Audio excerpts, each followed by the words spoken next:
Affairs are on the rise, and the moment you think an affair would never happen to you is often when you're most susceptible to having one. So in this video today, I'm going to teach you the 5 warning signs of an emotional affair. Welcome to the Dr. Wyatt Show, where developing a long-lasting, happy relationship is the status symbol to achieve, and following my tools is one path to help get you there. I'm your host, Dr. Wyatt Fisher, a licensed psychologist specializing in couples counseling. Be sure to call me on the show Wednesdays and Thursdays from 4 to 5 p.m. Mountain Standard Time with your marriage and relationship questions. You can reach me at 303-578-0618. And be sure to follow me on social at Dr. Wyatt Fisher. So today I'm going to talk about 5 warning signs of an emotional affair. Affairs are on the rise, and one of the main reasons is because people have more access to potential partners than ever before. If you think about 50 years ago or 100 years ago or beyond, the only people you knew were people in your small little community. But now with the onset of dating apps, dating websites, there's lots and lots of people out there that could become potential partners. And because of that, a lot of people make the mistake when they're unhappy in their marriage that they start to browse. They start to see what's out there. That's the worst thing you can ever do. Don't get on dating apps. Do not get on dating websites if you're married.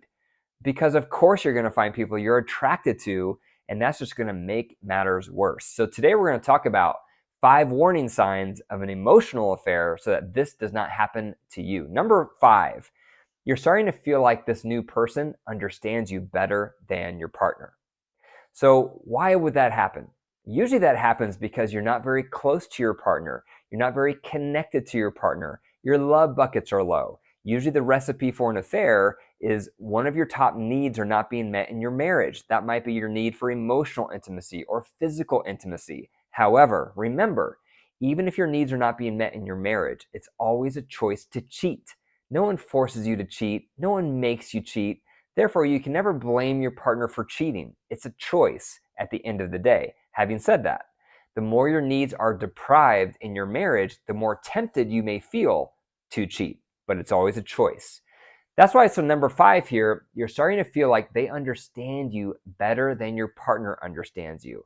That means you're starting to spend some time with them, maybe at work or maybe at the gym, or maybe they're a neighbor, and you're just starting to hang out, you're starting to converse with them, and your guard is down because you feel a connection. You feel some attraction. You feel like we're getting along really well. And you start sharing some things from your life. And before you know it, you start thinking to yourself, they understand me better than my partner.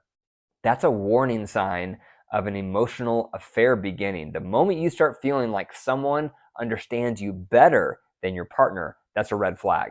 Number 4, you're starting to share things with them you don't share with your spouse. This is a common trap for an emotional affair. You start letting down your walls because you're feeling this connection with somebody, and now you're starting to share your problems. You're starting to share your struggles. You're starting to share your concerns. You're opening up to them more than you're opening up to your partner. And that creates a soul tie. Now all of a sudden you feel like not only do they understand me better, they get me. They know me. They understand me on a deep level. And when that starts happening, you start developing feelings for them.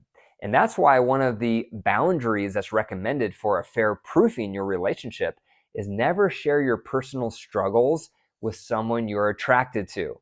Because if you start doing that, you let down your guard, you let them in, and all of a sudden, you can start having feelings toward them.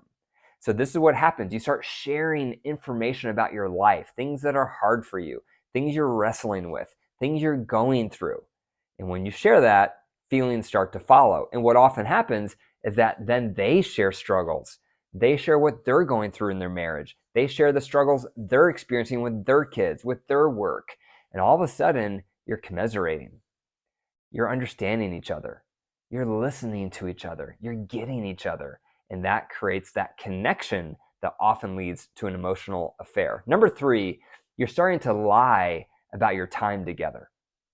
So as you're making this connection with this person, you're letting down your walls, you're letting them in, you're sharing vulnerable information with them. The next thing that tends to happen is, I don't want my partner to know about this connection.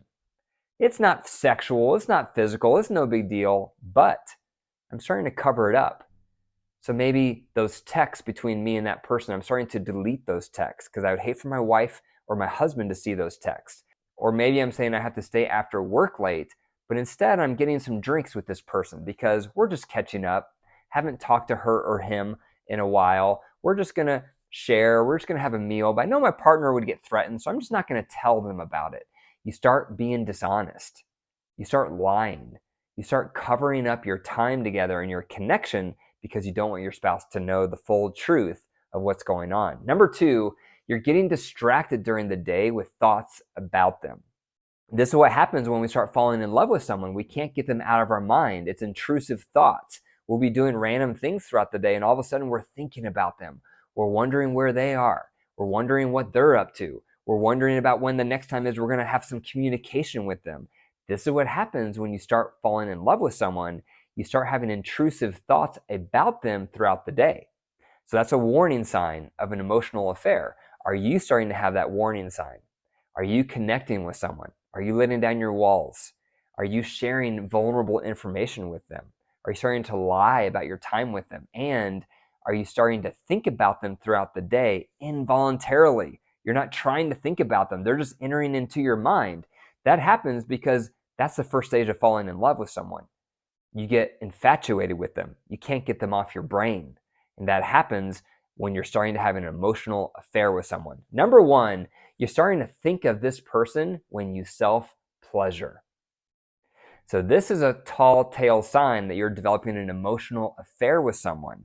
Because when you're self-pleasuring, if you self-pleasure, the people who come into your mind are usually those who you're drawn to, those who you're most attracted to. Ideally, if you self-pleasure, you redirect whatever thoughts come into your mind toward your partner. So you're practicing mental fidelity. But if you're developing an emotional affair with someone, you can often tell because that's the person who fills your mind when you're self-pleasuring, because you're starting to have romantic feelings for them, even if you haven't said it out loud yet. It will come out when you're self-pleasuring. You'll start thinking about this person when you're self-pleasuring. You'll start imagining making love to that person while you're self-pleasuring. They start to fill your thoughts in a sexual way, even when you haven't been sexual with them yet.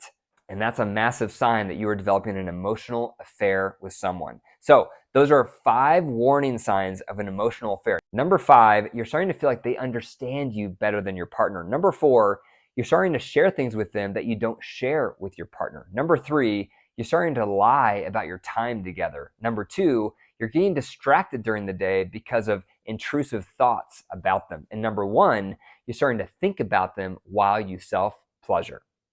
Thank you for listening to the Dr. Wyatt Show. If you enjoyed the episode, be sure to share it with one other person. And remember, your marriage is alive. If you care for it and nurture it, it will grow.